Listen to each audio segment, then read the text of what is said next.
Hey, it's Salvador Briggman here with the Crowdfunding Demystified podcast. Thank you so much for tuning in here today. Today we're talking about equity crowdfunding and specifically WeFunder. So how do you raise money on WeFunder?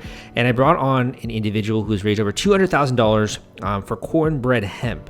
This is USDA certified organic CBD, a CBD product. And this individual raised six figures using WeFunder. And they basically came on the show and just shared you how they did that. Now, equity crowdfunding is a little bit more complicated than Kickstarter and Indiegogo, but at the same time, it's actually really easy to get started.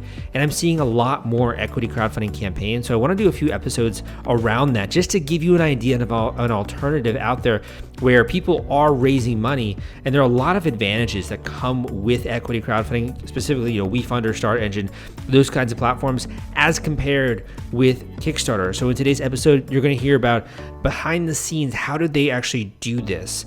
How did they structure their raise? How did they market their campaign? What advice do they have for you if you're interested in going down this route and you want to raise a bunch of money using regulation crowdfunding? This is regulation crowdfunding of the Jobs Act. It is now completely legal to basically do a publicly facing crowdfunding campaign, raise money from non-accredited investors, advertise that campaign, and basically have a bunch of people that are not only investors in your company, but also early adopters and that will use your product and be evangelists for you. So there's tons of advantages that come with this. And I first got started kind of researching this when the Jobs Act was like in its infancy in 2012. And then it took a really long time for that to come about. So I started to talk more about like Kickstarter, Indiegogo, but kind of equity crowdfunding is actually what got me interested in crowdfunding, oddly enough.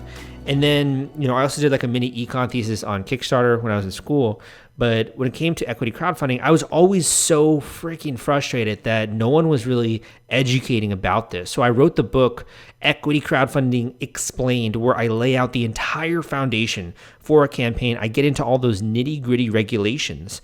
And I share with you basically what you got to do if you want to use this to fund your business, or if you want to invest in startups. I put that all into the book, Equity Crowdfunding Explained, which is available on Amazon, on Audible, paperback version, ebook, etc. I also have a free course out there that will share with you how equity crowdfunding works, some of those regulations and rules that you need to know, some websites and resources you should be aware of. And you can go to crowdcrux.com/equity course. That is a free course that I'll introduce you to all of these concepts. It's really helpful if you have never heard of this or you don't know where to begin. crowdcrux.com/equity course. Or crowdcrux.com/equity. I believe that will also take you to my book. So either one of those is a great place to get started. But with that being said, let's dive in and find out what this founder did to raise more than $200,000 using WeFunder. It's coming up right after this. This podcast episode is sponsored by The Gadget Flow. The Gadget Flow reaches over 28 million people, and they've been around since 2012. They are Indiegogo and Kickstarter experts. They featured over 5,000 crowdfunding campaigns, and if you have a technology or design campaign, it is a great platform to generate awareness and get backers. You can check them out at thegadgetflow.com/submit and list your project today. So Jim, welcome to the show. Hey, thanks for having me. Then we can get started. Maybe you telling the listeners a little bit about your story and how you guys have been working on this product and kind of the story going along there. Sure thing. So I come from a journalism background. I was a nonfiction book writer and a journalist in the cannabis space. And I wrote a book called The Cornbread Mafia, which is a story of my hometown in Kentucky and how it became the headquarters of the largest domestic marijuana syndicate in American history. Back in the 80s, 70 country boys arrested on 30 farms in 10 states with what the police said were 200 tons of marijuana. Wow. So there's a big superlative outdoor cannabis cultivation ring. And I managed to break a 20-year code of silence and get inside this organization and not just tell the story about the men who were involved in it, but also contextualize it in the rural Catholic culture that it comes from. It's very much a part of an extension of the bourbon distilling culture in Kentucky. And during alcohol prohibition in the 20s and 30s, a lot of these distilling families were sort of radicalized into criminal activity because of prohibition. And then a couple of generations later, that outlaw tradition morphed into cannabis cultivation after the Vietnam War. And there's sort of a logical extension of a certain amount of cause and effect over decades and centuries in this particular pocket of Kentucky. So I had a lot of success with that book. I parlayed that into a journalism career. I was covering cannabis at a very high level for national outlets like Politico and Al Jazeera. I was a freelancer for the Washington Post when news broke in Kentucky. And I was covering the 2018 Farm Bill in the late 2018 and found an opportunity to start this company. And so my background is in journalism and storytelling, and my business partner, who's my cousin, has an MBA and an e-commerce background. So we really complement each other really well on our skill sets. We both got involved to start a CBD hemp company in a different and new way based on just what we'd seen in the marketplace. The branding was very shallow. So we were starting a brand with a 250-year hemp growing tradition, and almost or no other hemp brand in the space can has a brand story that can speak to that kind of longevity. And based in large part on my reporting and history work in the space. And then by the end of last year, we managed to become the first Kentucky company to offer USDA certified organic CBD products. So we take that superlative brand story and we pair it with products that meet a very high bar objectively in the marketplace with certified organic products. And the harmony between that brand story and certified organic really rings in the marketplace. And so that's what we've been building this year. And we were honestly the fourth quarter of last year looking for investment in a more traditional route under Reg D with accredited investors. But I'm in Louisville, Kentucky, and the market here is very conservative. There's definitely money in this marketplace, but it's all very either tech or biotech. And the sort of product company that I was launching was kind of an odd duck for the investment community here. And so crowdfunding made a lot of sense. And we started down this road the beginning of this year to launch a crowdfund campaign. And we're ready to go in the beginning of March. And then when COVID hit, we had a decision to make, and we plowed ahead and launched on WeFunder on April 1st. And we raised our first 100K in 17 days. That's awesome, man. Congrats. Thanks. I mean, it was a really crazy outpouring of support. Some of that was friends and family. We had a local investor fund. Well, we had a local investment fund who matched our first 20K on WeFunder. Oh, wow. So like an angel. Yeah, I mean, I think they see it as a matching. I mean, we started the company on 100K from an angel last year. So that, our angel got us started with our seed investment. Render Capital is the firm. They're a fund from Access Ventures, and it's just a local venture capital group. WeFunder, I believe, has these regional partnerships throughout the country. So if you have listeners in other sort of non-coastal communities, there's a chance that you're near someplace where WeFunder might have a partner with a venture firm, and they matched our first 20. So we raised 20 in the first couple hours of the day of our on the day we launched, and Render came in behind and matched it with 20 before lunch. That's awesome. That's awesome. Yeah. So we finished our first day over 50K. Congrats. That's really cool. And that was the bounce that we really needed to get that thing rolling. Yeah, I think one of the big things with equity crowdfunding is it's a big unknown, right, to a lot of people out there. But it really opens up for if you're in a smaller community, a small town, or you don't have access to the same types of investors like Silicon Valley or whatever. It can really open things up. When it came to like the legal side of things, was that something you kind of had to do a little bit of research on, or did it seem very straightforward to you? There's a lot about equity crowdfunding that is not straightforward to me. You know, based on my journalism background, like I definitely did not have any finance journalism experience. I was not. I wrote some business stories, but it certainly was not my forte. Uh, there was a really steep learning curve in learning the ins and outs of not just Reg D fundraising, but Reg CF fundraising, and understanding the differences and why Reg CF for this particular thing would be the route to go. I'm very fluent in it now, but I didn't know what a convertible note was this time last year. It's one of those things, like, in order to do the work you love and grow your company, like, you almost have to learn this whole new skill set that you don't want to, which is like raising money, right? 100%. 100%. Didn't want to know it, didn't want to learn it, learned it, know it. Yeah, it can definitely get a bit boring. So I do want to talk a bit about equity crowdfunding, but before we do, maybe we can cover a little bit of what makes your product unique and why people are just clamoring to get into the project here. Sure. So anyone familiar with CBD at all knows that there's just a flood of brands and products. There's thousands of CBD companies in America right now. A reliable source told me last month that number was 3,400 CBD brands. I don't know where they got that number, but it sure sounds about right. I mean, there's just a lot. But of those CBD brands that offer certified organic products, I believe that number is fewer than 20 nationwide. So it's a very rarefied space to be in a product company in an industry that's essentially unregulated, but meeting a very high standard of USDA organics.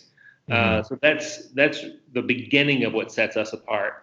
And then, like I said before, the brand story that connects to these outlaw growers in the 70s and 80s, but then going even past those historically through the roots of Kentucky hemp growing generally, where Kentucky was really the centerpiece, the headquarters of hemp production in Kentucky for through the 19th century. When it comes to the actual business, how is that looking for you guys so far? Well, you mean in terms of COVID impact? In terms of like the growth that you guys are seeing, in terms of, you think, the potential for the market size, like all those things? Sure. The numbers are really my partner's side, but I think we've grown month over month pretty significantly. And like, if we're looking at, now we're finally in our second year of sales, so we have last year's months to look at, and we're, despite COVID, we're doing much better than last year on these numbers. We're growing significantly. We're looking to deploy this money from our WeFunder campaign into marketing to grow substantially this year. Is where you guys have really good margins too, looks like. Right. So the direct to consumer margins are really great. Now, as we deal with retail, obviously those margins come down. And one of the things that COVID did was really limit our ability to build out new retail. Some of our retail was closed as non-essential, but really very few, because we'd focused on natural health food stores and pharmacies as our key retail partners sometime last year, and those sorts of stores remain open as essential businesses.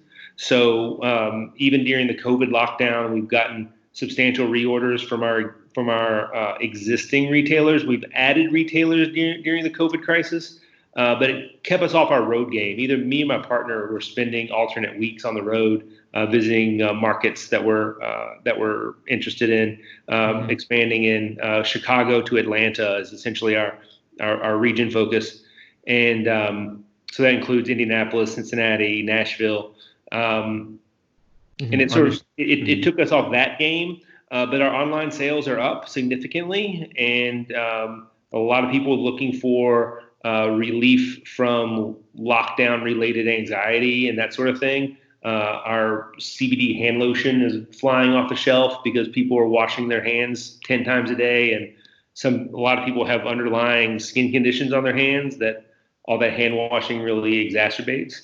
Yeah, definitely. So our products really filled niches in the current marketplace, and so despite the disruption to the economy and disruption to people's daily lives, we're shipping products. Yeah, definitely.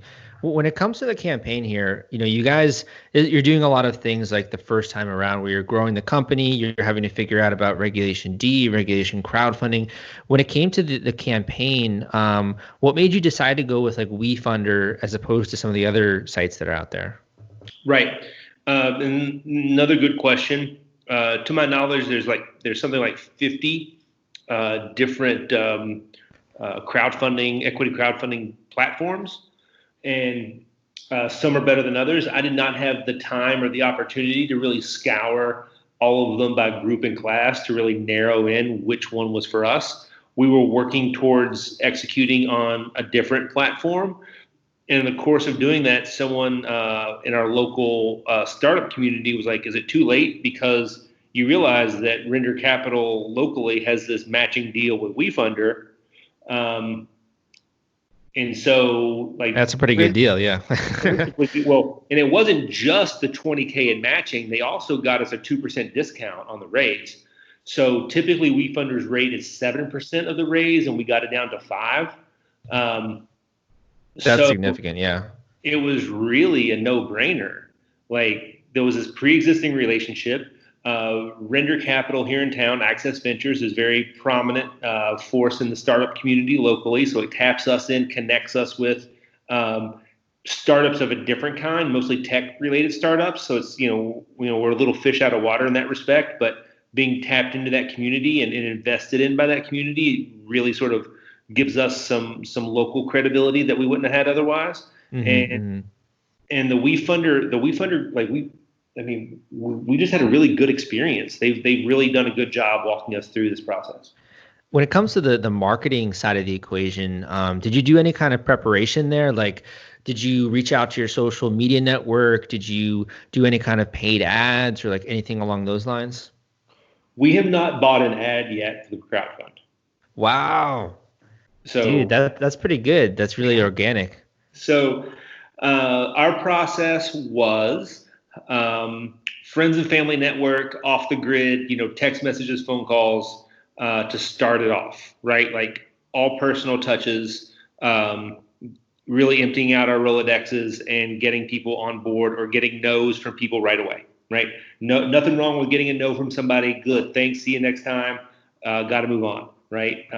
Especially, given the time, like we were raising money the 1st of April 2020 when the stock market was in total free fall. People had a really good reason not to tell us no. So it was really easy to take a no and move on to the next person, So step one was phone calls, text messages, emails to direct connections that we had. In the course of last year, trying to raise in a more traditional way, I probably sent out 50 slide decks. And so circling back with all those people and letting them know what was happening.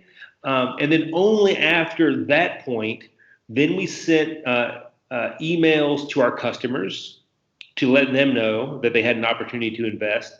And then we put it on social so that the people on social wouldn't see it super new. By the time it went to social, we had over 50K rolling. And at the time, our goal was only at 107, which is the limit for raising without reviewed financials.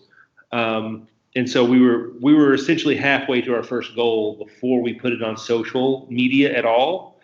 And that's all from email. Jeez, congrats. That's pretty good. You're getting a lot of good feedback too. Like I'm looking at some of the reviews of people, and people are saying they're investing because they believe in the company, they believe in the team, they like the way that CBD helps patients. You boys look heavily motivated. Investing, you guys are far from a risk. You're getting a lot of good comments here. Yeah, I mean, I'm glad you've seen that too. Like, it's really like those are the kinds of affirmations when you have a hard day and like people are like, here's some of my money. I'm investing in you guys. We believe in you. I think part of that is the quality of the videos that we prepared and uploaded. This is gonna be one of my tips for your listeners. Is the video has to straddle like this particular set of criteria. Like it has to be good, but it can't be too good, right? It can't look too overly polished or too overly produced because then people don't think that you need their money. Oh, okay. Like a commercial. You don't want it to be a commercial. Right. You don't want it to be too flashy or overproduced, but it also has to be clean and Are you looking for help with the fulfillment side of your rewards on Kickstarter, Indiegogo, or any other crowdfunding website? Fulfillrite is literally the gold standard when it comes to crowdfunding reward fulfillment. These guys will help you ship out your products, your packages, your orders to all of your customers and your backers. They've been working in this industry for a really long time. I totally vouch for their services, and they'll even do things like answer simple questions for you on fulfillment and shipping and figuring out how to get your products into the hands of your customers in the easiest way possible. If you're interested in learning more about them, you can go to fulfillrite.com or crowdcrux.com/fulfillrite, and that will take you to them. Again, that is FULFILLRITE.com. to carry the ideas that you're trying to convey without being distracting, but not too clean as to be distracting in the other direction. Definitely. So it's kind of has that authenticity, but it's also adding value. Right. And communicating, trust and competency to potential investors. Okay, I understand. Was there a point in time where you closed your campaign, you had to reopen it? Right. So we met our 107 threshold, and then we had to get reviewed financials in, and then we filed a material amendment with the SEC to raise our limit. Did that take a long time, or was that a pretty easy? Well, I mean, ordinarily, I think it would have been a relative piece of cake. I mean, the problem on our end is that we would try to get reviewed financials in the middle of tax season. Yeah. So. Yeah, that's difficult a bit. Understood. But it seems like it went through pretty easy after that. Yeah, we also we didn't have a lead investor out of the gate, so we also had to file an amendment to nominate our lead investor in the round. So we did those simultaneously. It turned out to be a really minor piece of cake, but again, a learning process in the middle of the thing. Okay, now I have to stop everything, learn how to do this other thing now. So I have a few more questions on this, but before we do, what gets you excited about this company? Because I can tell you're pretty passionate about this, and you've also written an entire book, right, on this topic. What are you most passionate about when it comes to this startup? I mean, what drives me, the passion here is we're restoring an industry to its rightful place in American society. Hemp and the cannabis plant has been marginalized unfairly for political reasons for a century, and we're in the process of bringing it back into the mainstream in this wholesome, dignified way. And it's really important that we as a brand, model the best of Kentucky through this product. And so it feels really good to be a part of the mainstreaming of hemp products into the heartland of America. In terms of your role with the company, are you setting the vision? Are you doing the operations? What's sort of your role behind the scenes? I'm the chief communications officer, so I'm responsible for, strategic and tactical communications, and that includes the fundraise side. That also includes all the PR and all the blog content that we're doing for SEO work. But really, I'm the chief storyteller. I'm the person connecting the product to the land it comes from to communicate to our customers why these things are important. Very cool. I think it's a really important thing too with the actual campaign to have that story, because it just kind of makes you stand out from every other CBD brand that's out there. Correct. It makes it feel more real.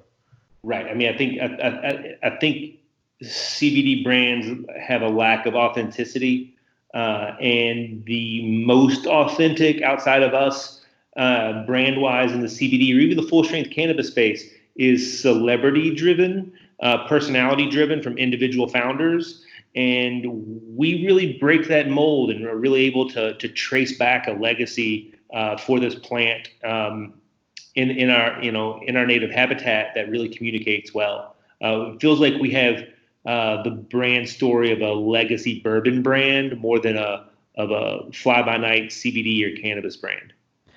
When it comes to the project here, and You guys are doing a great job of raising money. I think you're having a lot of success here. For those that are interested in maybe getting involved and they're like, okay, how could we, eventually cash out on the investment? What's your answer for that? Oh, you mean Like our investors? yeah, when people start to invest in it.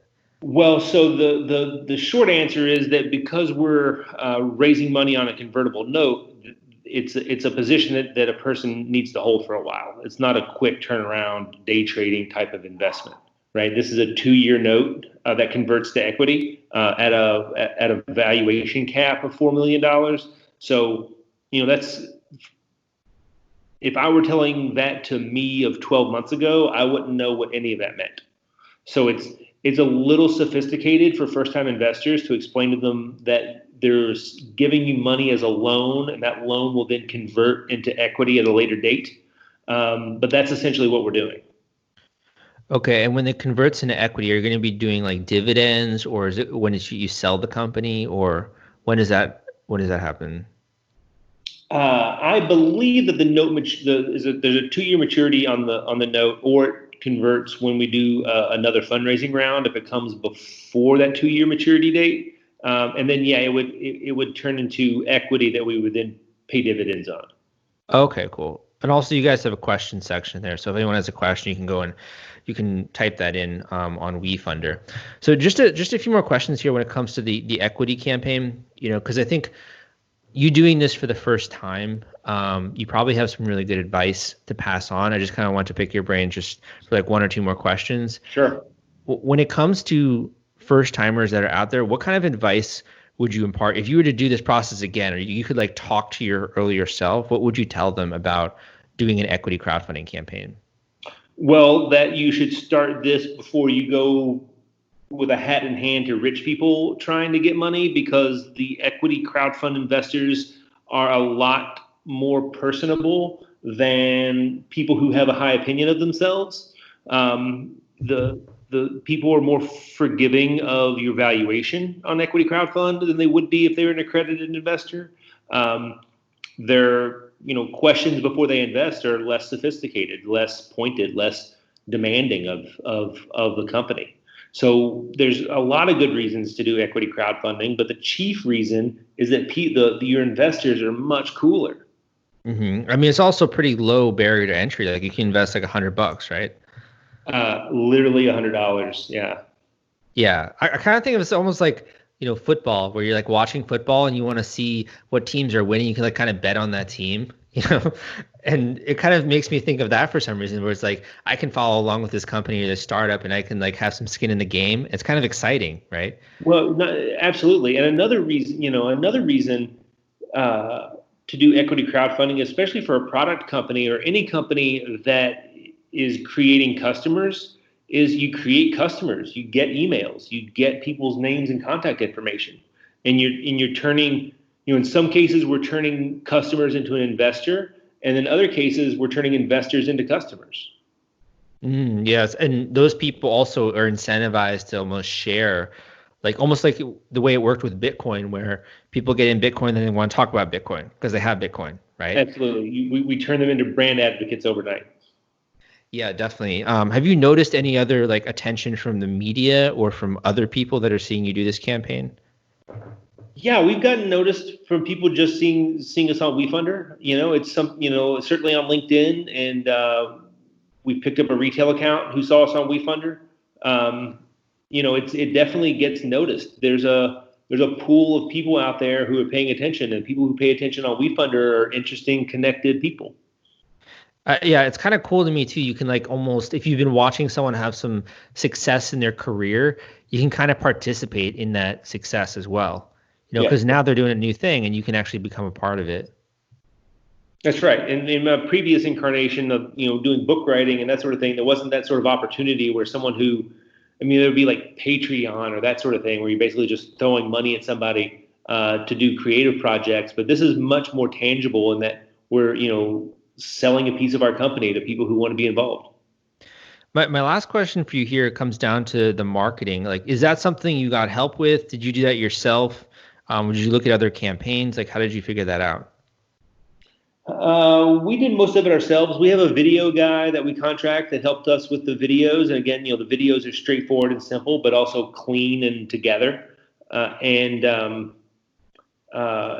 I told you earlier, we haven't bought any ads. So the marketing really comes down to Organic. yeah, just talking about it and posting it on social when we have bumps. And, some of this stuff is really rolling downhill at this point. We're about to cross 200K.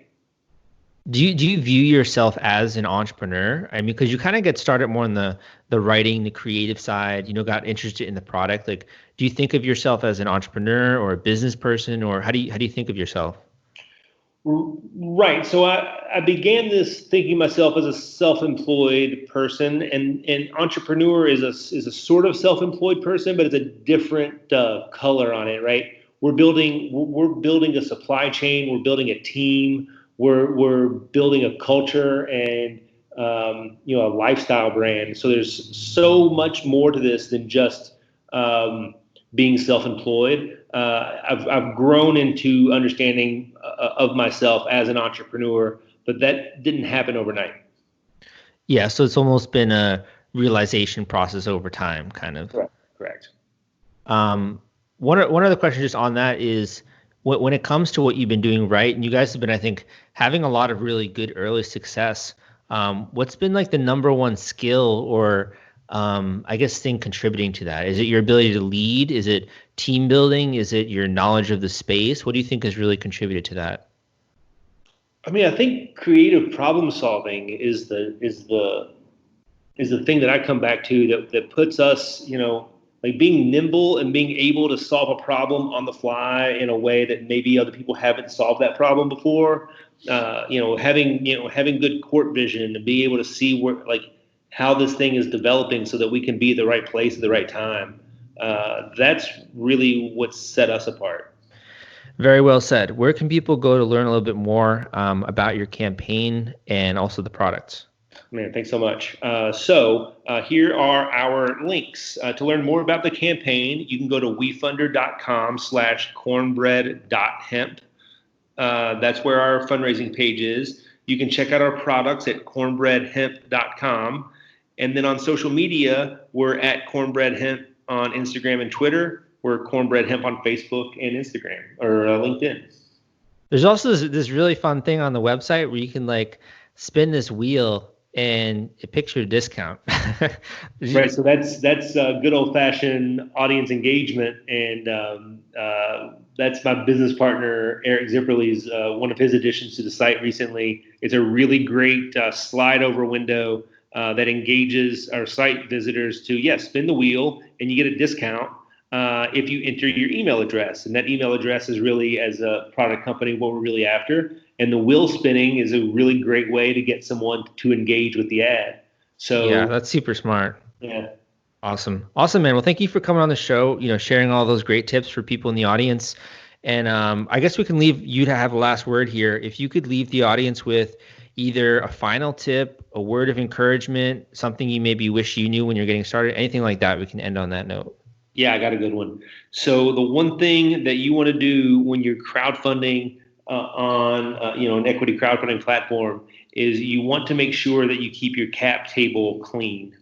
And when I started this, I didn't know what a cap table meant. I didn't know what a cap table was. So in the process of learning that a cap table is this list that shows who the investors are and how much equity each person has in the company.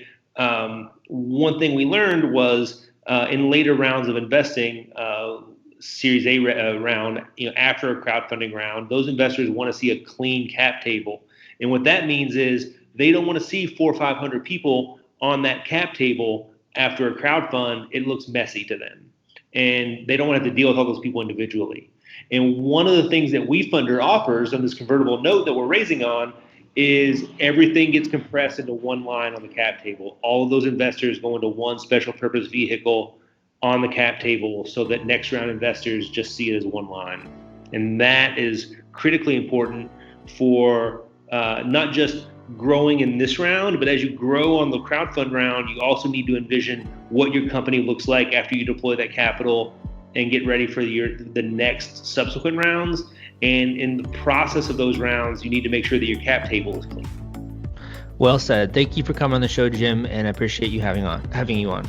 Hey, thanks for having me. I really appreciate it. Hey, thanks for listening to this episode of the Crowdfunding Demystified podcast. This show depends on people just like you who are willing to leave iTunes reviews, who are willing to talk about the show, to spread it on social media. So I appreciate your time so much. Thank you so much for tuning in. And I also hope you took away some valuable lessons and tools.